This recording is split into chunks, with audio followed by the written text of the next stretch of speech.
வணக்கம். வாழ்க வளமுடன். எனதருமை தமிழ் உலகத்தமிழ் சகோதர சகோதரிகள் உங்கள் அனைவருக்கும் எனது அன்பான வணக்கங்கள். நலம் தரும் நவ கிரகங்கள் நிகழ்ச்சியின் வாயிலாக கடந்த 16 ஆண்டுகளாக எமது பட்டறிவில் பட்ட விஷய ஞானங்களை கொண்டு இந்த சோதிடம் மூலமாக இந்த மானுடம் வெல்வதற்கு உண்டான வழிமுறைகளை, எனது அனுபவத்தில் உள்ள கருத்துக்களை உங்களுக்கு நான் பதிவு செய்து கொண்டு வருகிறேன். அந்த வகையில் ராகு கேது பயிற்சியினுடைய பலன்கள் அல்லது 2016ஆம் ஆண்டு தனுசு ராசிக்குலாம் எப்படி இருக்கும் அப்படிங்கிறத நம்ம பார்க்க போகிறோம். பொதுவாக தனுசு ராசி நேயர்கள் ரொம்ப அற்புதமான நல்ல மனிதர்கள், நிறைய விஷயங்கள் பார்த்தோம். சனிப்பயிற்சி பலன்களுடைய யூடியூப்பில் பார்த்துட்டு நிறைய பேர் இதை சொன்னீங்க. குரு பயிற்சி அதேமாதிரி நல மகாராஜாவினுடைய கதைகளை சொல்லியிருந்தோம். அந்த கதைகள் நிறைய தனுசு ராசிக்காரர்களை இம்ப்ரெஷன் பண்ணி விட்டுருச்சு. அவங்களுக்கெல்லாம் அவங்க வெரி இம்ப்ரெசிவ். என்ன காரணம் அப்படின்னா, ஒரு நல்ல யதார்த்தமான ஒரு அரசன் நல மகாராஜா, அதாவது தனுசு ராசிக்காரர்கள் எல்லாரையும் நம்பி, யதார்த்தமானவங்க தான் அந்த உலகத்தில் இருக்கிறாங்க, உண்மையானவர்களாக இருக்கிறாங்கன்னு சொல்லி நம்பி, அதாவது தனுசு ராசிக்காரர்கள் நிறைய பேர்னால மன உளைச்சலுக்கும் கஷ்டத்திற்கும் நஷ்டத்திற்கும் ஆளாகப்பட்டிருக்கிறேன் என்று உண்மையை ஒத்துக்கொண்டார்கள்.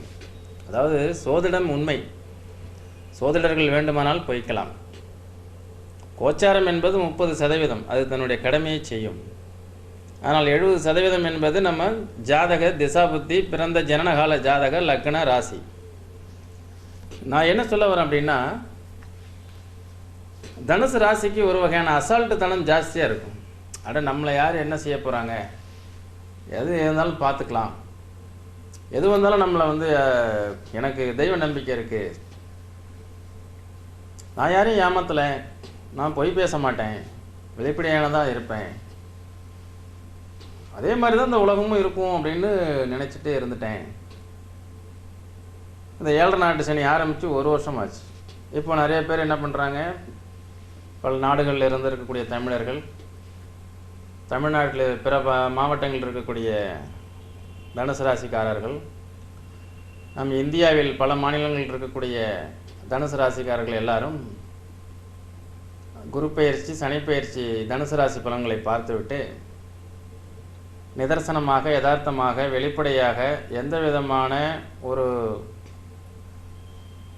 உள்நோக்கமும் இல்லாமல், லாப நோக்கமும் இல்லாமல், நன்கு கற்றறிந்து படித்து பட்டதாரி சோசியரான நீங்கள் எங்களுக்கு வழிகாட்டுறதை நினச்சி நாங்கள் ரொம்ப சந்தோஷப்படுறோம் அப்படின்னு சொன்னாங்க. முதல்ல அவங்களுக்கு என்னுடைய வணக்கங்கள். என்ன காரணம்னா, தனுசு ராசிக்காரர்கள் மட்டுமே தான் இந்த ஜோதிட சாஸ்திரத்தில் அதிகமான ஈடுபாடு உள்ளவர்கள். இந்த ஜோதிட சாஸ்திரத்தில் இந்த ஜோதிடர்களை நன்கு ஸ்கேன் செய்து கண்டுபிடிக்கக்கூடியவர்கள். இவங்களுக்கெல்லாம் பொய் பித்தலாட்டம் செய்யக்கூடிய ஜோசியர்கள்லாம் இவங்க கிட்டே நெருங்க முடியாது, இவங்க போய் பார்க்க மாட்டாங்க. தனுசு ராசிக்காரங்க அவங்கள பார்த்தாலும் உடனே வந்துடுவாங்க, வெளில ஓடியாந்துருவாங்க. அப்படிப்பட்டவர்கள் என்னை வாழ்த்தியது மிகவும் மகிழ்ச்சியாக இருக்கிறது. ஏனென்றால் இவர்களே அரை ஜோதிடர்கள் தனுசு ராசி. அப்போ இதில் இந்த 1 இயராக பார்த்தீங்கன்னா, இந்த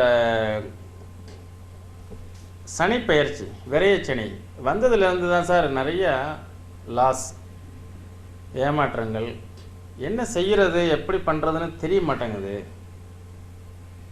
இவ்வளோ நாளாக நீங்கள் முன்னாடி சொன்ன அந்த சனி பயிற்சி பலன்கள்லாம் பார்த்தாலும் எனக்கு அப்படிலாம் நடக்காதுங்கிறதுல தான் இருந்தேன். ஆனால் இப்போ பார்த்தீங்கன்னா எல்லாம் நீங்கள் சொன்ன மாதிரியே போயிட்டுருக்கே அப்படின்னு. அதில் தான் கூட அந்த யூடியூப்பில் நல மகாராஜாவுடைய கதையை சொல்லியிருந்தேன். ஒருத்தர் என்ன கேட்டார், அதுலேயே இது ஒரு ஸ்டோரி மாதிரி கதையாட்டம் சொன்னீங்களே வழி எனக்கு எந்த பலனுமே சொல்லிங்கன்னார். இது ஸ்டோரி கிடையாது. நல மகாராஜாவினுடைய கதை என்பது 7 நாட்டு சனி நடக்கக்கூடிய ஒவ்வொரு மனிதர்களும் அதை கம்பேர் செய்து தனக்கு அவ்வாறு இருக்கும் அல்லது இருக்கலாம் என்று சொல்லப்பட்ட ஒரு கதை. அந்த கதைப்படி பார்க்க போனால் அதில் உள்ள கருத்துக்கள் என்னவோ அதை நீங்கள் எடுத்துக்கங்க. தனுசு ராசி யதார்த்தவாதி, உண்மையான விசுவாசி, கடவுள் பக்தர், அதே மாதிரி குடும்ப பாரம்பரியத்தை கட்டி காப்பாற்றக்கூடியவர், ஒழுக்கமானவர், நேர்மையானவர், கண்ணியமானவர், தன்னம்பிக்கை உடையவர், அதிர்ஷ்டத்தை விட உழைப்பால் உயரக்கூடியவர், இன்னமும் கடவுளால் வழிநடத்தப்படுகிறோம் என்று எண்ணமுடையவர். இப்படிலாம் இருக்கக்கூடிய அந்த தனுசு ராசிக்கு நவகிரகத்தினுடைய சட்டங்கள் என்னங்கிறது ரொம்ப பேருக்கு தெரியறதில்ல.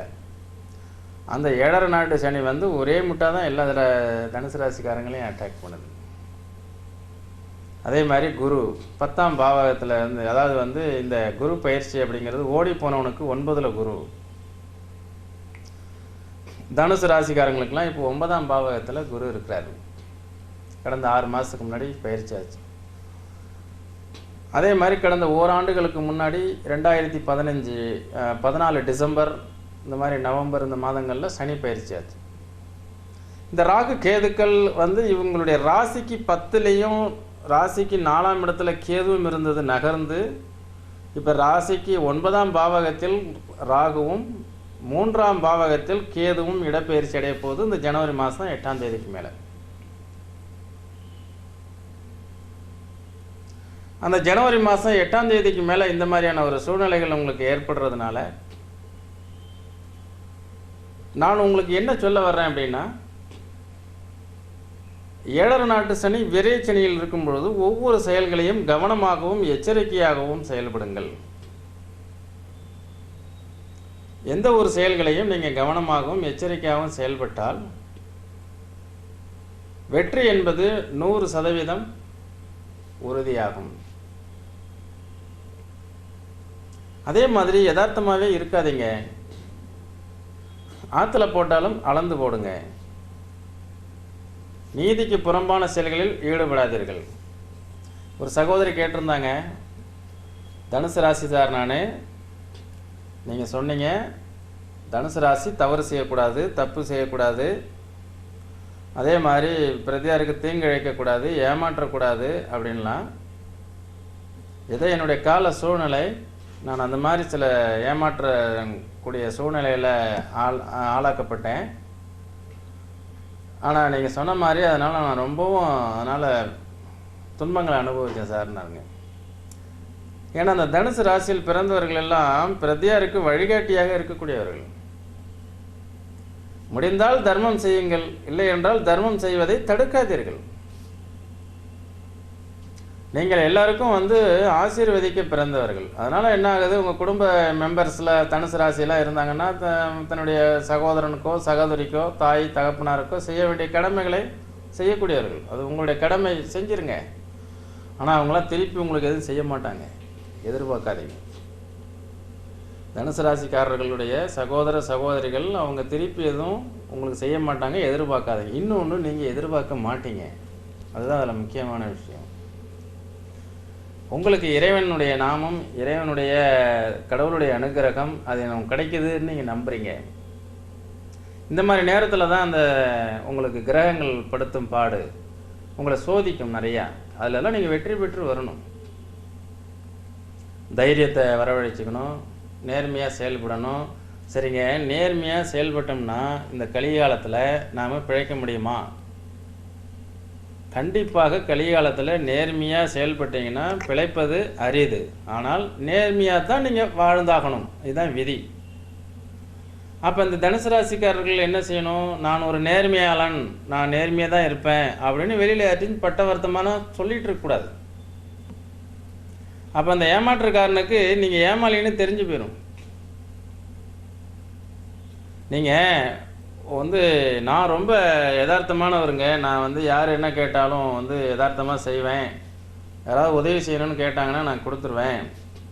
அதே மாதிரி என்னை பொறுத்த வரைக்கும் நான் யாருக்குமே வந்து பாகுபாடெல்லாம் பார்க்குறதில்ல.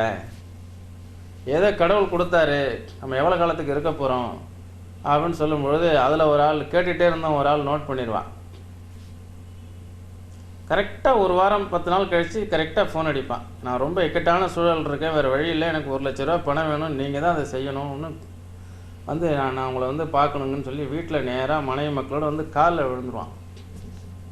தனுசு ராசி தான் ஏற்கனவே சொல்லிவிட்டாரே, நான் வந்து பரோபகாரி, யதார்த்தமானவன், கேட்டாலும் செய்வேன்னு. அவனும் பணத்தை வாங்கிட்டு ஓடி போயிடுவான், அவ்வளோதான், திரும்பி வர மாட்டான், கொடுக்க மாட்டான். இது மாதிரி நிறைய 1 2லாம் இல்லைங்க, நிறைய பார்த்தாச்சு. இந்த உபயராசிக்காரர்கள் இந்த மாதிரிலாம் ஈவு இறக்கத்தோடு வாழ்ந்து நிறைய அதனால் லாஸ் ஆகியிருக்காங்க.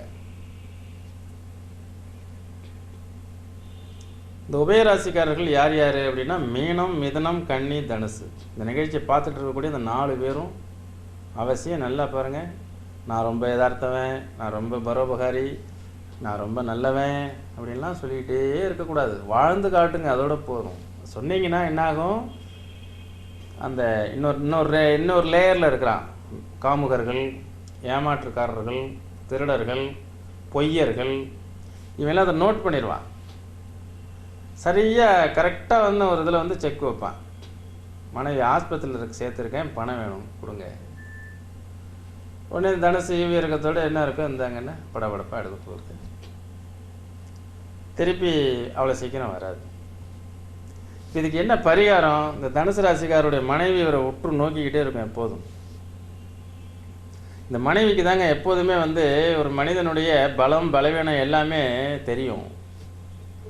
ஆனால் அதை வெளியில் சொல்லணும்னா அந்த தனுசு ராசிக்காரர் எனக்கு நாட் நீட் யுவர் அட்வைஸ் அப்படின்றவார். உங்களுடைய அறிவுரைகள்லாம், மனைவியினுடைய அறிவுரைலாம் நான் கேட்க மாட்டேன்பார். இந்த மனைவி வந்து பாவம் பேசாமல் மடந்தையாக இருந்தாலும் சரி, அறிவு கம்மியாக இருந்தாலும் சரி, படிப்பு அறிவு கம்மியாக இருந்தாலும் சரி, ஆனால் அதுக்கு ஒன்று மட்டும் அந்த மனைவிக்கு மட்டும் புரியும். இவர் கண்டிப்பாக ஏமாந்து போகிறாரு, ஏமாந்துட்டு இருக்காரு, அவன் எதிரி வந்து இவரை ஏமாத்துறதுக்கு தான் வந்து பொய் பேசிகிட்டு இருக்கான்னு தெரியும். உடனே அந்த பெண் வந்து கொஞ்சம் உள்ளே வரீங்களா அப்படின்னா உடனே தனுசு உள்ளே போனால் அவரை ஏமாந்துடாதீங்க வேண்டாம் அப்படின்னு சொல்லியிருப்பாங்க. இவர் அடடா அவரை பற்றிலாம் உனக்கே தெரியாது, அவன் 20 வருஷமாக எனக்கு நண்பர்ல, உனக்கு கல்யாணம் பண்ணியே 15 வருஷம் தானே ஆச்சு, அவனை பற்றி உனக்கு எப்படி தெரியும் அப்படின்னு போய் இந்த தனுசு ராசிக்காரர் கூட ஓடி போய் நிறைய உதவி செய்வார். அவங்களுக்கு மாதிரி உள்ளவங்களுக்கு தான் வந்து இந்த 7.5 பாதிக்கும்.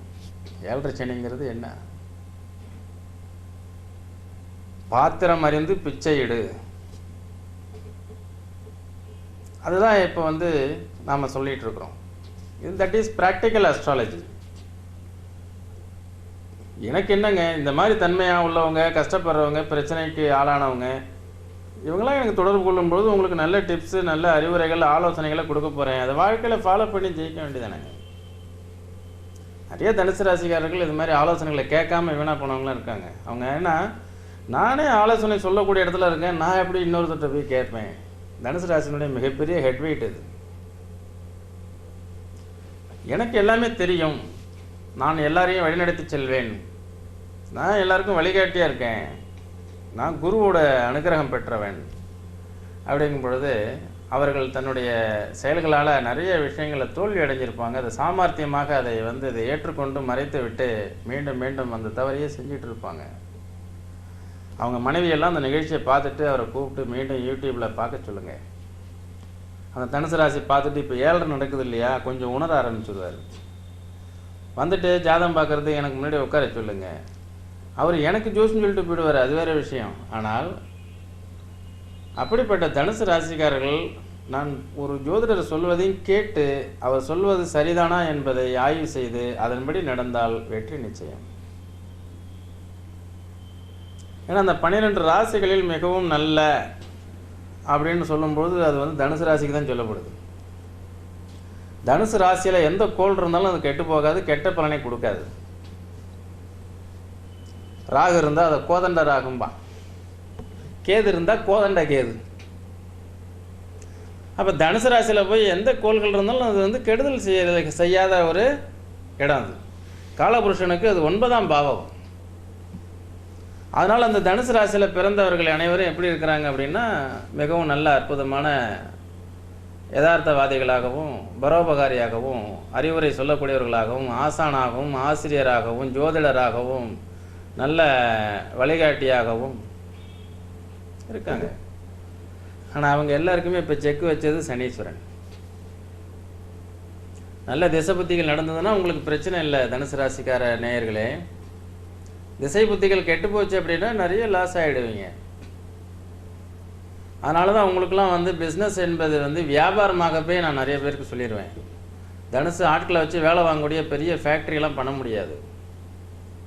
ட்ரேடிங் வியாபாரம் செய்யுங்க, எதாவது வாங்கி கை மாற்றி விடுங்க, கமிஷன் பேசிக் போயிருங்க, கவர்மெண்ட் வேலைக்கு போயிருங்க, ஆசிரியராக போயிருங்க, நல்லா படிச்சுட்டு வெளிநாட்டுக்கு வேலைக்கு போயிருங்க. இதில் நிறைய வெளிநாட்டு கலாச்சாரம்லாம் பிடிக்காத தனுசு ராசிக்காரங்களாம் நிறைய இருக்காங்க. அங்கே உள்ள உணவு முறைகள், அங்கே உடுத்தும் முறைகள்லாம் தனுசு ராசிக்கு பிடிக்காது. இதில் நிறைய அதனால் என்ன பண்ணுறாங்க, தமிழ்நாட்டில் பிறந்தது நிறைய தனுசு ராசிக்காரர்கள் வெளிநாடுகளுக்கு வேலைக்கு செல்வதை தவிர்த்து விட்டு இங்கேயே ஏதோ ஒரு வேலையை பார்த்துட்டு இருக்கிறவங்களாம் இருக்கிறாங்க. அதெல்லாம் நிறைய நம்ம ஜாதகத்தை பார்க்கும்போது நம்ம தெளிவாக நம்ம பேசுவோம். இப்போ நமக்கு கொடுக்கப்பட்ட நேரமே வந்து அரை மணி நேரம். அதில் இவங்களுடைய குணங்களையே இப்போ நம்ம வந்து ஒரு 1/4 மணி நேரமாக பார்த்துட்டோம். இந்த தனுசு ராசிக்காரங்களுக்கு 3ஆம் இடம் என்று சொல்லக்கூடிய தைரிய, வீரிய, ஆள் அடிமை, வித்தை, ஆட்களை வைத்து வேலை வாங்கக்கூடிய முயற்சி என்று சொல்லக்கூடிய சகோதரன், இளைய சகோதரன் என்று சொல்லக்கூடிய ஸ்தானத்தில் கேது. இது 1.5 இயர்ஸ் இருக்கும். அந்த இடத்துல இருக்கக்கூடிய அந்த கேது உங்களுடைய முயற்சியை அதிகரிக்கும். நிறைய முயற்சி எடுத்து வெற்றி குறைவாக இருக்கும். முயற்சி அதிகரிக்கும், வெற்றி குறைவாக இருக்கும். இதில் தான் உங்களுடைய அமைப்பு. அதே மாதிரி சகோதர பாவகம், சகோதர ஒற்றுமை குறையும்னு சொல்லுவோம். அதுக்கு அடுத்தது பார்த்தீங்கன்னா உங்களுடைய அந்த ராசி 9ஆம் இடத்துல குரு ப்ளஸ் ராகு. நல்ல ஸ்தல யாத்திரைகளுக்கு போங்க, உங்கள் குலதெய்வத்தை போய் வழிபாடு செய்யுங்க. ஸ்தல யாத்திரைகள் பல ஊர்களில் வெளியூர்கள்லாம் போய் இருக்கக்கூடிய கோவில்கள்லாம் போய் தரிசனம் பண்ணுறது நல்ல விஷயந்தான். அதுக்கு அடுத்தது பார்த்தீங்கன்னா இந்த சிறுவர்கள், மாணவ மணிகள் இவங்க எல்லாமே கல்வியில் வந்து இந்த கடந்த 1 இயராக விரைய ஸ்தானத்தில் சனீஸ்வரன் இருக்கிறதுனால 7 நாட்டு சனியில் இது விரைய சனியாக இருக்கும் பொழுது சில நாட்டங்கள் குறைவாக இருக்கலாம், ஞாபக சக்தி குறைவாக இருக்கலாம், கவன தடுமாற்றம், அலட்சியம் இதெல்லாம் இருக்கலாம். அதனால் மார்க்கு குறையும். நீங்கள்லாம் கொஞ்சம் கவனமாகவும் எச்சரிக்கையாகவும் சனி காயத்ரி மந்திரத்தெல்லாம் சொல்லிக்கொண்டு கல்வியில் நல்ல ஒரு ஈடுபாட்டோடு செயல்பட்டீங்கன்னா தனுசு ராசிக்காரங்களுக்கு அற்புதமான முன்னேற்ற மேன்மைகள் ஏற்படும். அதற்கு அடுத்தது பார்த்திங்கன்னா இந்த +2 10th படிக்கிறவங்க எல்லாருக்குமே இந்த வருஷம் நீங்கள் எதிர்பார்க்குற மார்க்கை விட கொஞ்சம் குறைவாக கிடைக்கிறதுக்கு வாய்ப்பு இருக்கிறதுனால அவசியம் நல்ல கவனம் செலுத்தி நன்கு படிங்க. படிச்சுட்டு நல்ல மார்க் எடுத்த பிறகு என்ன மாதிரியான ஃபீல்டில் நீங்கள் போகலாம். போன தடவை அப்படி தான், போன குரு பயிற்சி அப்போ தான் ஒரு தனுசு ராசிக்கார பெண்ணுக்கு டாக்டர் சீட்டுக்காக ட்ரை பண்ணி படித்து, அப்போ அந்த பொண்ணுக்கு பார்த்தீங்கன்னா அஷ்டமத்தில் குரு வந்து அஷ்டம குருவில் இருந்தது. நான் தெளிவாக சொன்னோம், நீங்கள் டாக்டராக வருவீங்கம்மா, அட்லீஸ்ட் கடைசிக்கு வந்து பிடிஎஸ்ஸாவது கிடைக்கும் அப்படின்னு. ஆனால் அந்த பெண் வந்து நல்ல விதமாக படிச்சிருக்கேன், எனக்கு என்ன மார்க் வருதுன்னு தெரியல அங்கிள்னாங்க. ஜாதகப்படி நீங்கள் ஒரு டாக்டர், அவ்வளோதான் எனக்கு தெரியும். தனுசு ராசி ஞானம் பொருந்திய ராசி, குருவோட அனுகிரகம் இருக்குது. அதே மாதிரி கிடைச்சிருச்சு. கோயம்புத்தூரில் டாக்டர் ஆகிட்டாங்க, டாக்டர் படிச்சுட்டு இருக்காங்க. அதனால் இந்த தனுசு ராசிக்காரங்களுக்கு மூல நட்சத்திரம் இருக்குது, பூராடம் இருக்குது, உத்திராடம் இருக்குது. இந்த 3 நட்சத்திரக்காரங்களில் நல்ல டேலண்ட் வந்து மூல நட்சத்திரத்துக்கு ஜாஸ்தி. அடுத்தது பூராடம். போராடம்னு சொல்லுவாங்க, பூராடம் நூல் நாடாதுன்னு சொல்லுவாங்க, பூராடம் நூல் ஆடாது. எப்படிலாம் பாருங்கள், இந்த பழமொழிகளுக்கெல்லாம் விளக்கங்கள் நான் வந்து ஒரு எபிசோடை உருவாக்கி நான் கொடுக்குறேன். தயவுசெய்து பாமரர்கள் வந்து படிப்பறிவு இல்லாதவர்கள் அல்லது இந்த மூட நம்பிக்கை உள்ளவர்கள் அதெல்லாம் பார்த்து கொஞ்சம் மாறுங்க தயவுசெய்து.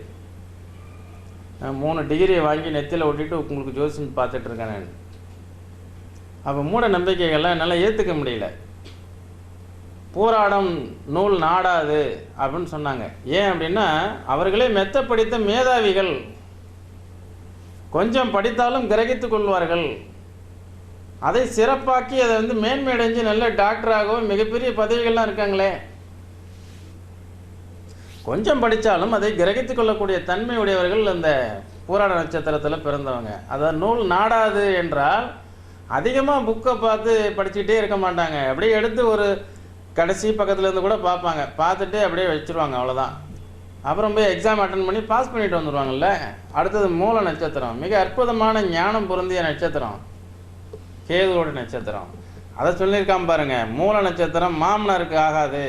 என்னங்கயாது எங்கேயோ பிறந்த ஒரு பெண்ணினுடைய நட்சத்திரம் எங்கேயோ பிறந்த ஒரு மாமனாரை வந்து அடித்து கொள்ளுதுன்னா அது என்ன புலியா?